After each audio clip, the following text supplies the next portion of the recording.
The Galactic Medical Council had spoken. Their verdict echoed through the sterile halls of the Nexus Prime medical station like a death sentence wrapped in polite bureaucracy. Incurable, they declared. Terminal, they confirmed. Make peace with your gods, they suggested with all the warmth of a frozen asteroid. Commander Vex Talon of the Azirian Empire stood outside the council chambers, his forearms trembling with rage. The bioluminescent patches along his neck flickered between deep purple and angry crimson. 23 cycles he had served the crown, 23 cycles of absolute loyalty to King Zurich the Eternal. And now he was supposed to return home and watch his sovereign die. Absolutely brilliant, Vex muttered to himself, his mandibles clicking in frustration.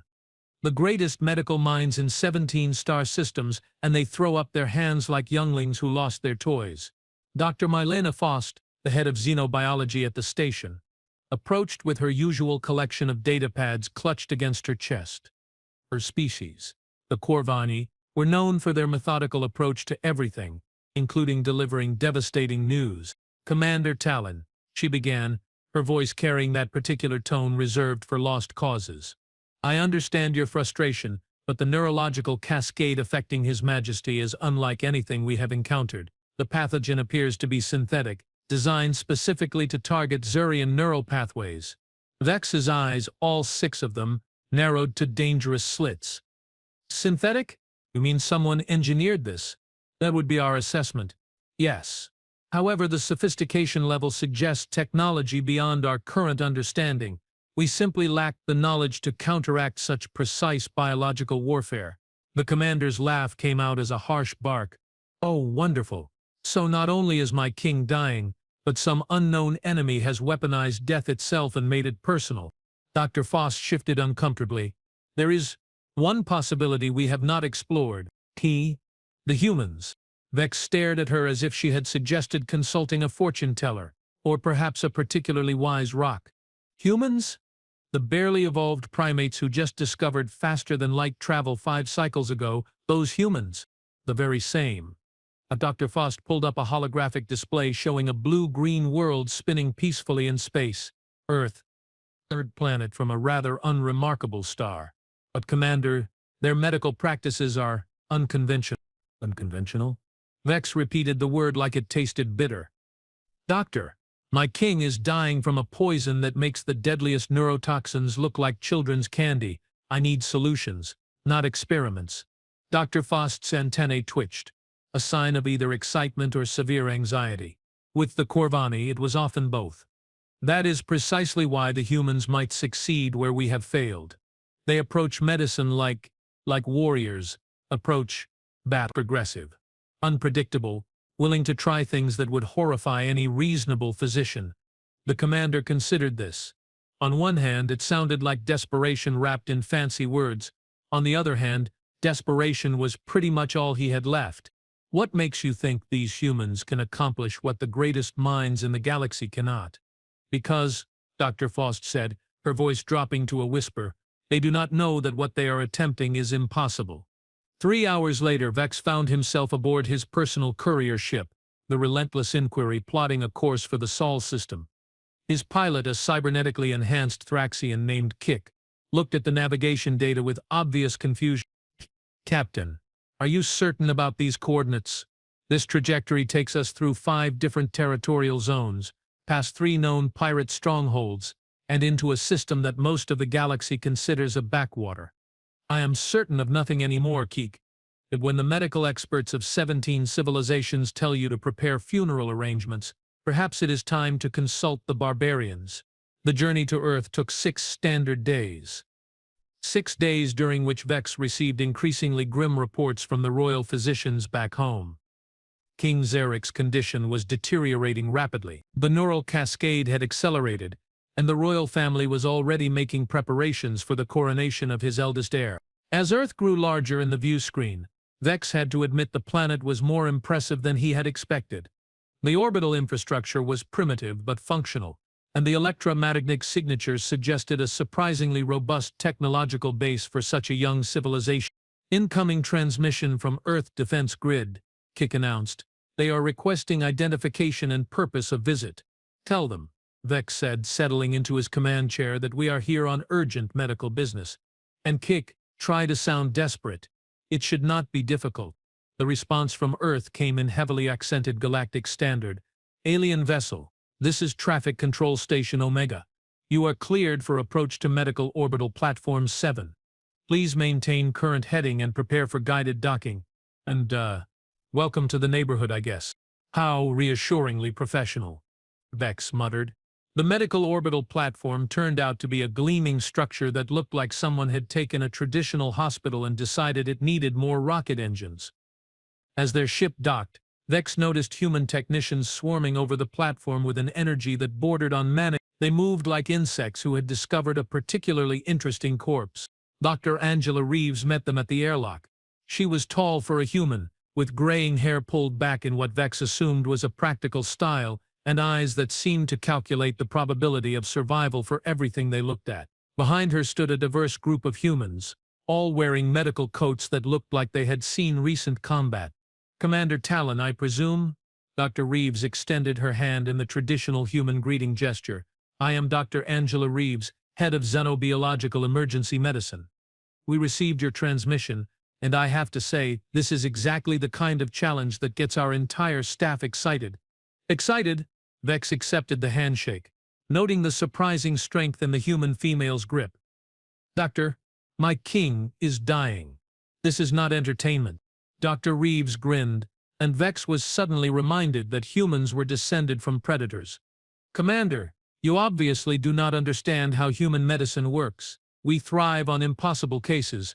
The more hopeless the situation, the more creative we become. Your transmission mentioned a synthetic neurological pathogen designed specifically for Zurian physiology. Correct. Fantastic. Follow me. As they walked through the corridors of the platform, Vex was struck by the controlled chaos that seemed to define human medical practice. Doctors and nurses moved with purpose, but their conversations were filled with laughter, argument, and what sounded like friendly insults. It was the opposite of the serene, orderly atmosphere he was accustomed to in Zurian medical facilities. Dr. Reeves, Vex said, struggling to keep up with the human's rapid pace, may I ask what qualifications your team has for treating alien physiology? Well, Dr. Reeves said without slowing down, Dr. Martinez over there used to be a combat medic before switching to xenobiology. Dr. Park specialized in impossible surgeries before we recruited her. Dr. Johnson, the former bioweapons researcher who switched sides after what he calls his moral awakening. And our head of experimental treatment, Dr. Santos, was actually kicked out of 3 different medical schools for what they called dangerous innovations. Vex stopped walking. You are telling me that your team consists of former soldiers, rejected academics, and reformed weapons designers? That is exactly what I am telling you. Commander, traditional medicine operates within established parameters. When faced with the impossible, you need people who specialize in ignoring those parameters. They entered a large laboratory that looked like a cross between a medical facility and a mad scientist workshop. Equipment that Vex recognized was mixed with devices that seemed to defy several known laws of physics. Human technicians moved between workstations with an efficiency that suggested organized insanity. Dr. Santos looked up from a microscope that was somehow interfaced with what appeared to be a quantum computer.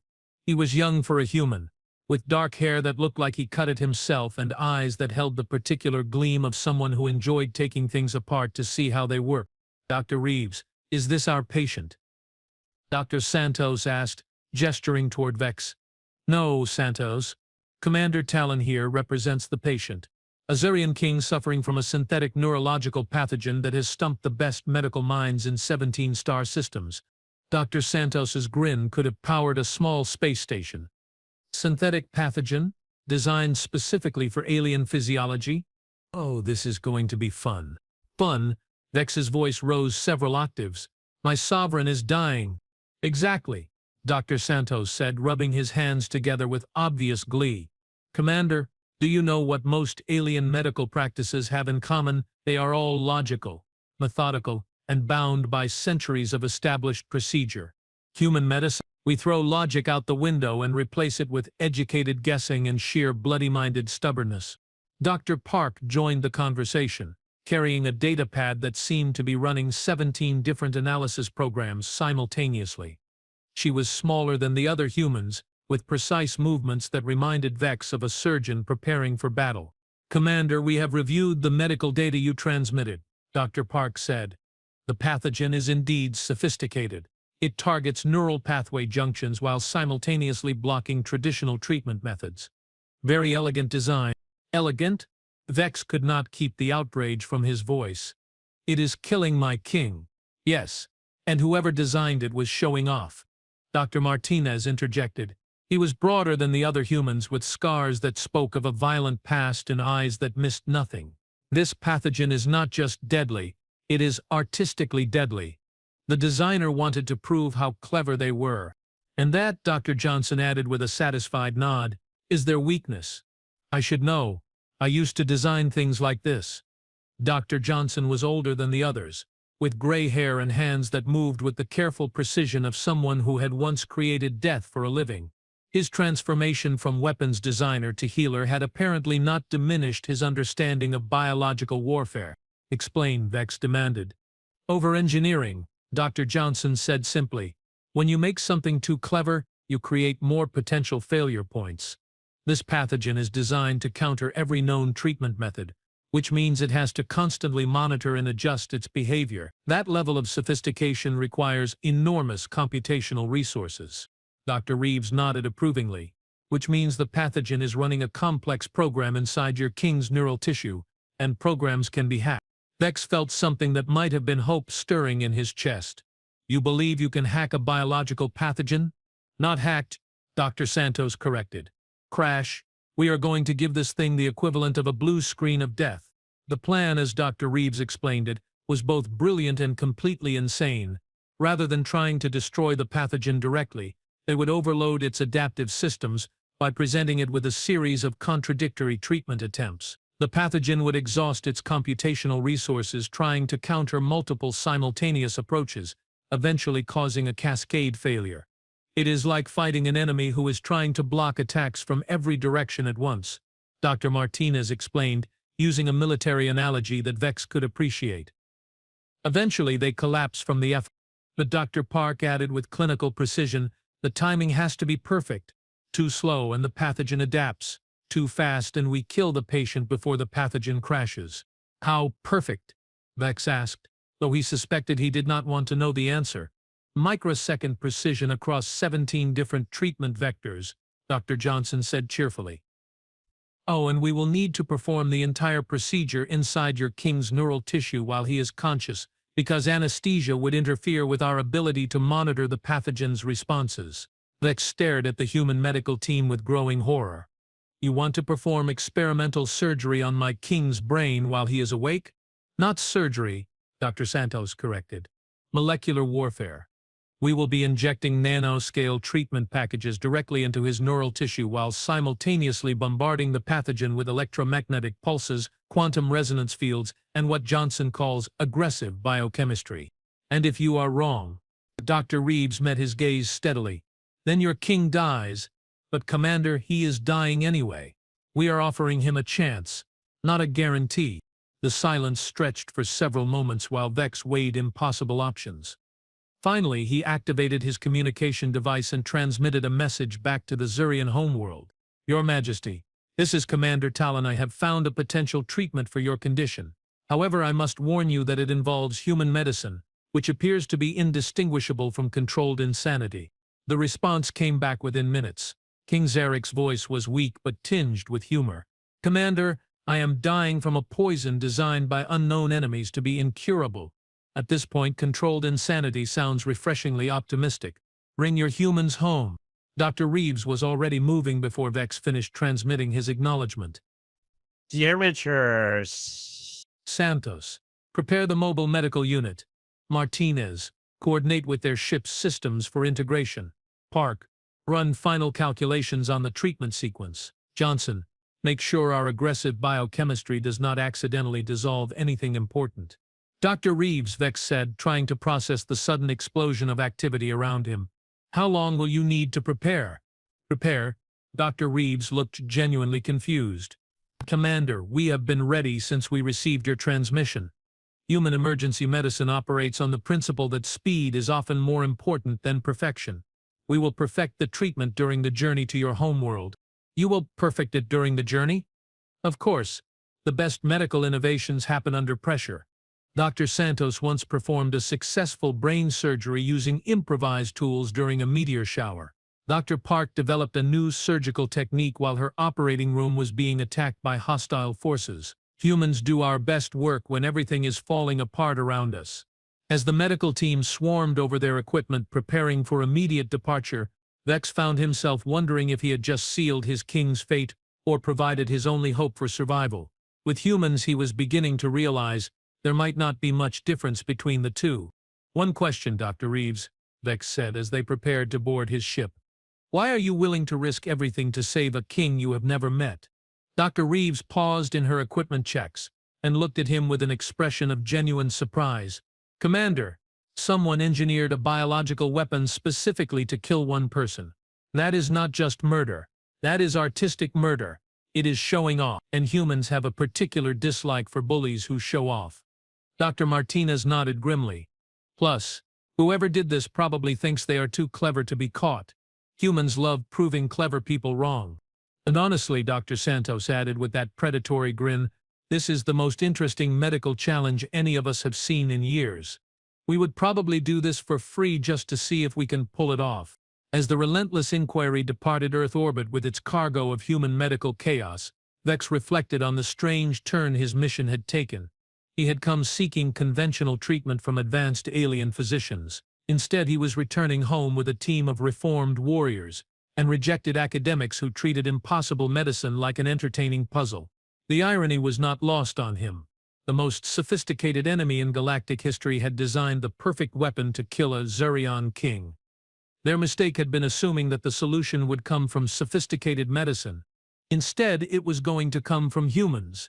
And humans, as Vex was learning, specialized in solutions that no reasonable person would ever consider attempting.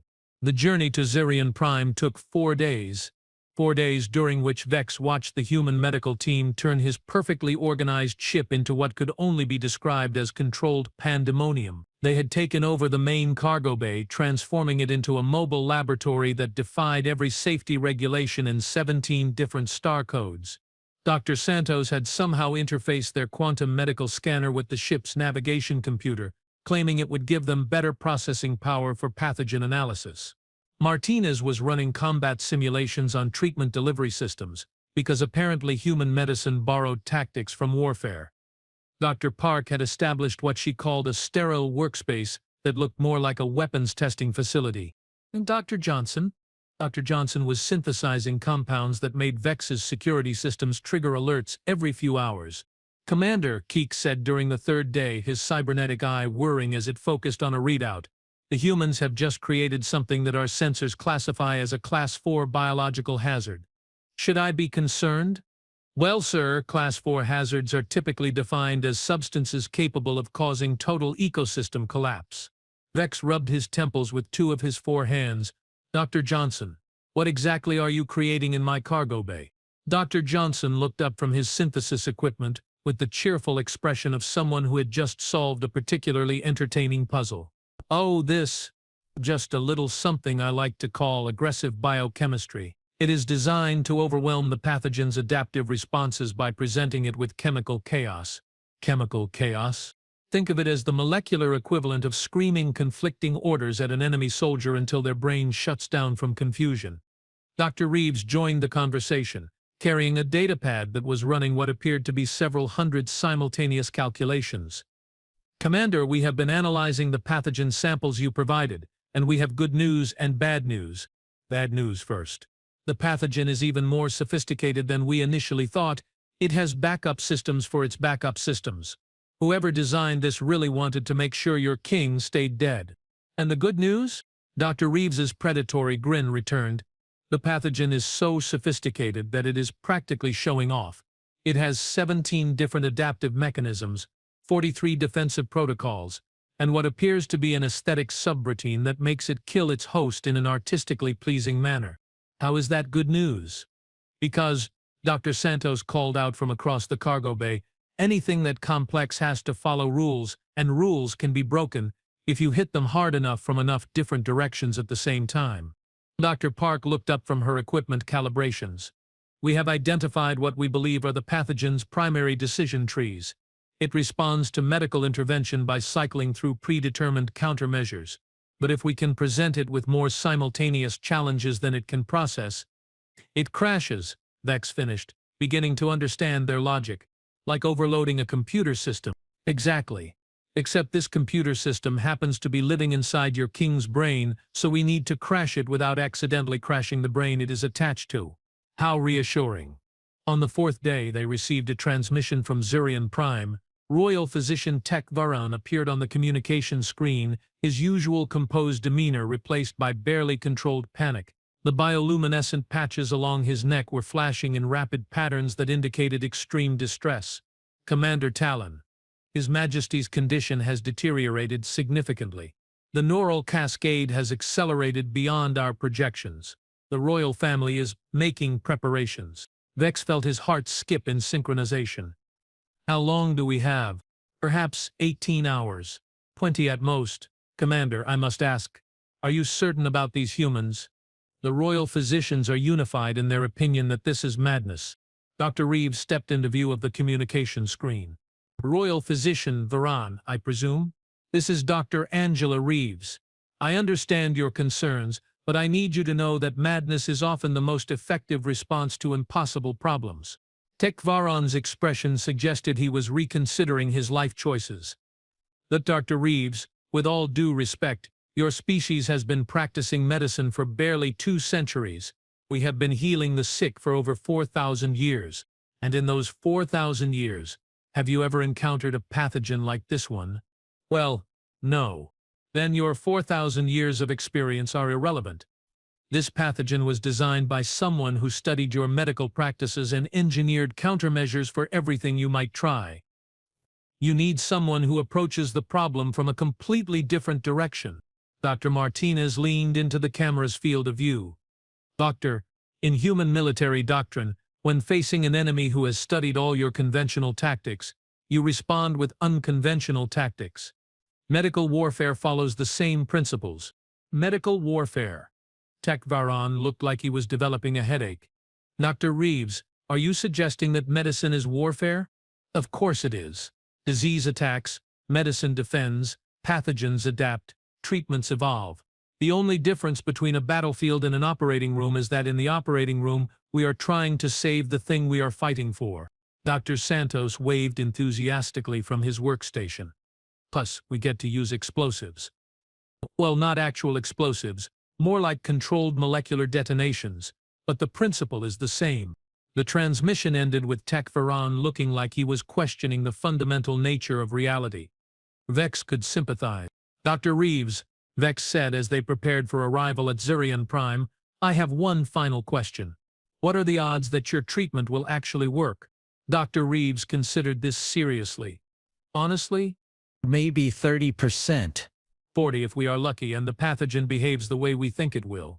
30%. That is not encouraging. Commander, 3 days ago the odds were 0%. We have improved your king's chances of survival by an infinite percentage. In human medicine, that counts as a spectacular success. The Zurian Prime appeared on the view screen like a jewel set against the cosmic dark.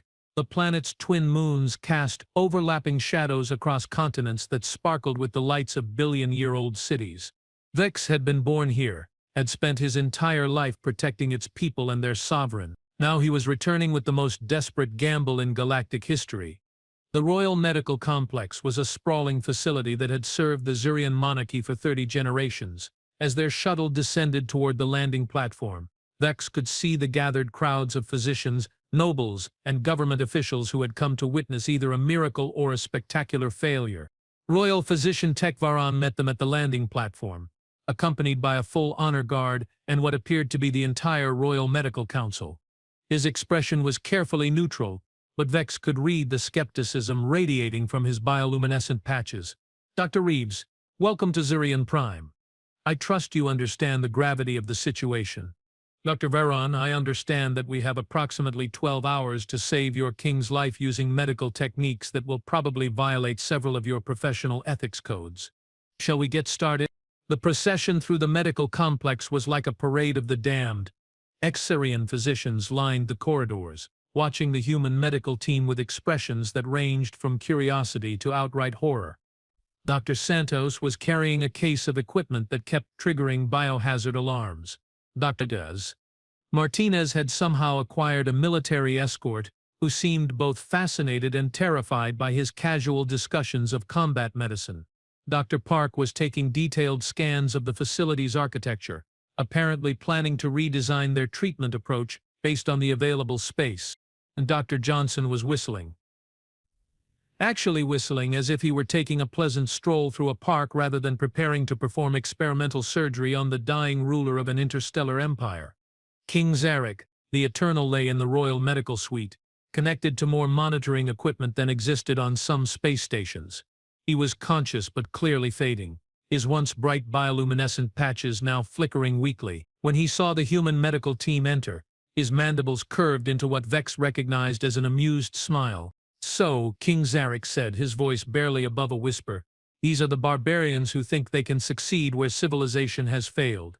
Dr. Reeves approached the royal bed with the confidence of someone who had never learned to be intimidated by authority. "Your Majesty, we prefer the term aggressively innovative medical practitioners. Barbarians implies we do not have proper medical degrees. And do you have proper medical degrees?" "Oh yes, several of us have multiple degrees.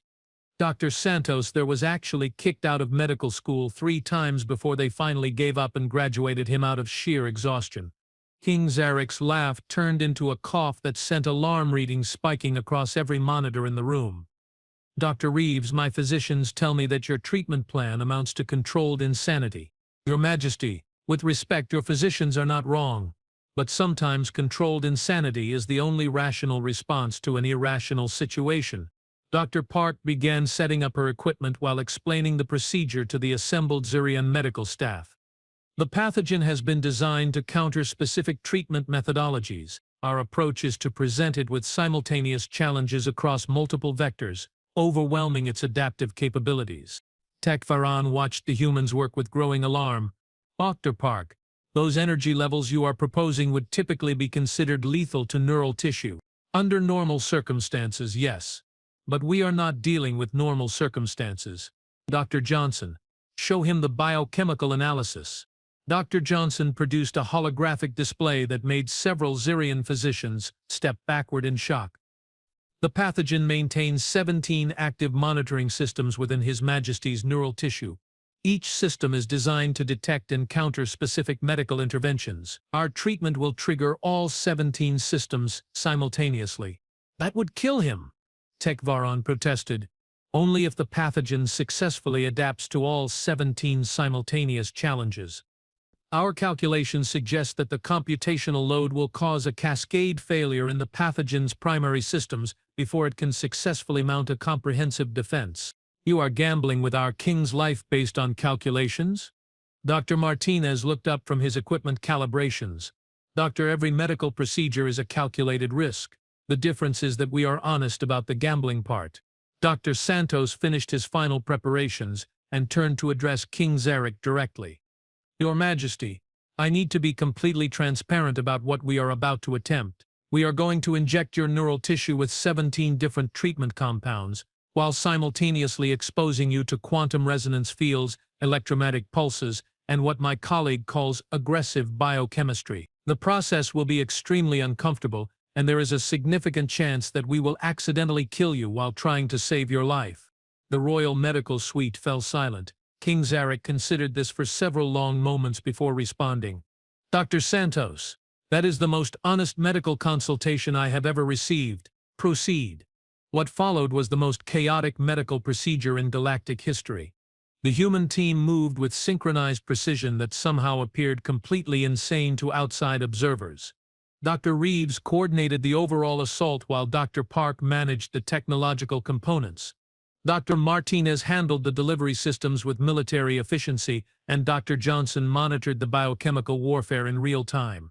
Dr. Santos, meanwhile, provided running commentary that made the entire procedure sound like an entertaining sporting event. Pathogen response to Vector 1 is nominal, he announced cheerfully, initiating Vector 2. Leg got its attention. Neural activity spike detected. Dr. Johnson, deploy the aggressive biochemistry. Deploying aggressive biochemistry. Pathogen is attempting to adapt, switching to backup countermeasures. Excellent. Dr. Park, hit it with the quantum resonance while it is distracted. Quantum resonance active. Electromagnetic pulse in 3, 2, 1, mark. King Zarak remained conscious throughout the procedure, as required for monitoring purposes.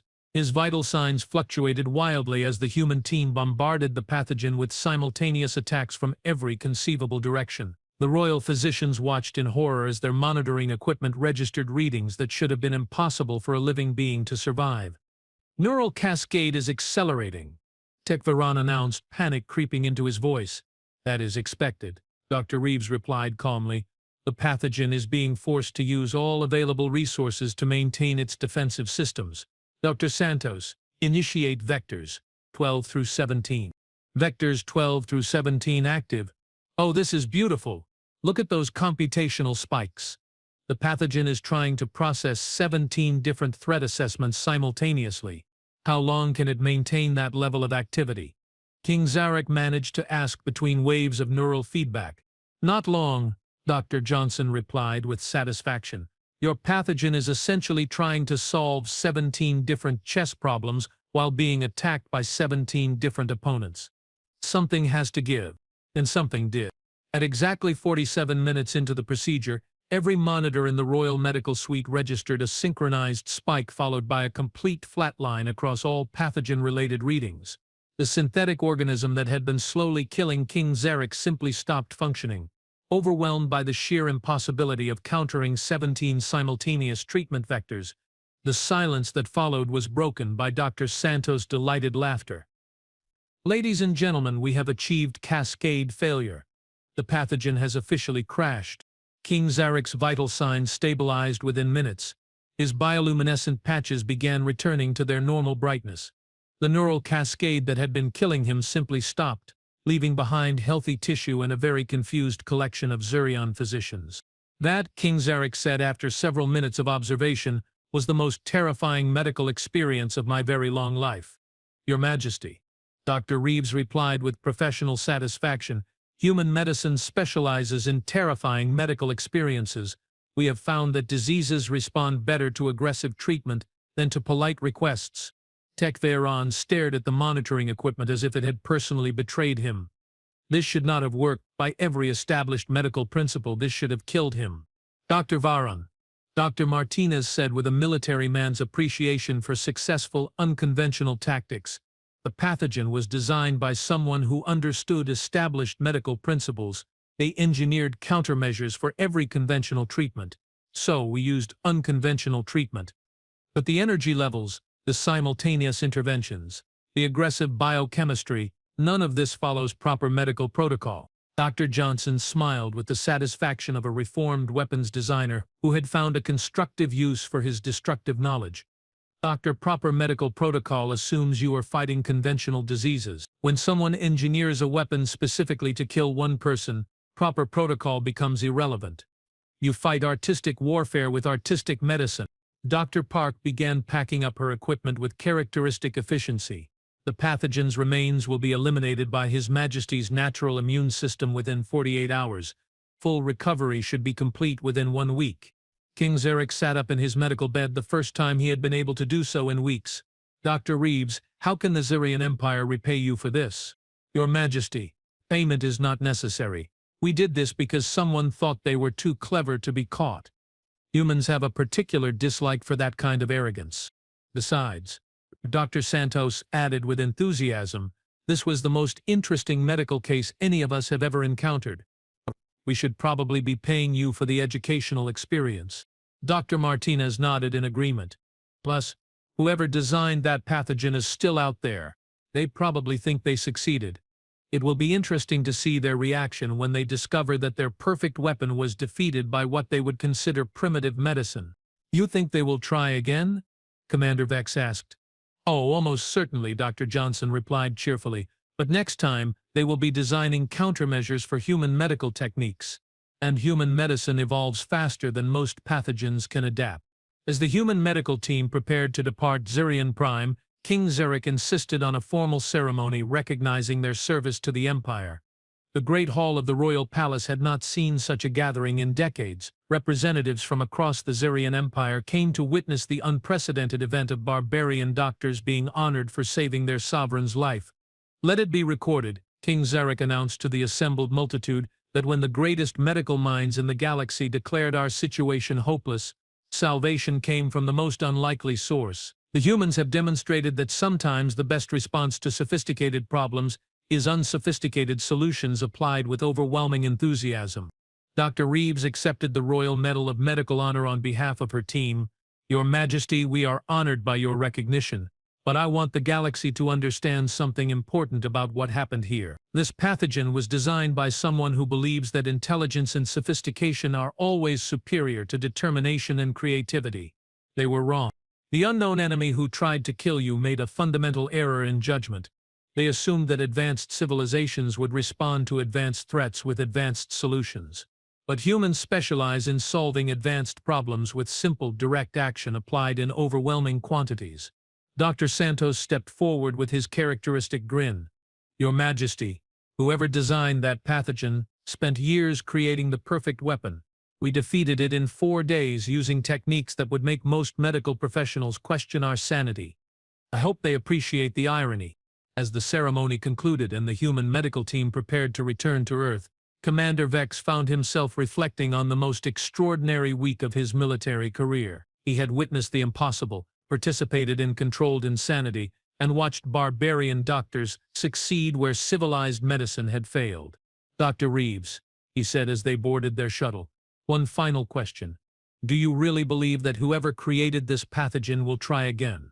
Dr. Reeves considered this seriously. "Commander, someone spent enormous resources to create a weapon specifically designed to kill one person. That level of personal animosity does not simply disappear because their first attempt failed. They will try again. And when they do, they will be facing an enemy they do not understand. They will design countermeasures for sophisticated alien medicine, and they will be defeated by humans who treat medicine like warfare and approach impossible problems with cheerful determination." Dr. Martinez nodded grimly. "Plus, now we know their methods. Next time we will be ready for them." "Ready how?" Dr. Santos's laugh could be heard across the shuttle bay. "Commander, we just proved that human medicine can defeat the most sophisticated biological weapon in galactic history. Do you really want to know what we can do when we have time to prepare?"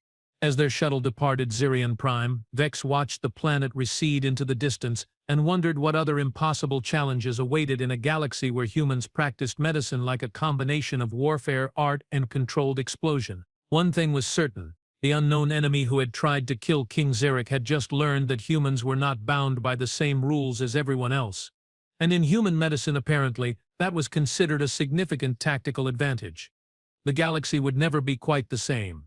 Somewhere out there, an enemy was probably questioning their fundamental assumptions about civilized behavior. They had created the perfect weapon to kill a Zadarian king, only to discover that perfection was no match for humans who specialized in imperfect solutions applied with unlimited enthusiasm.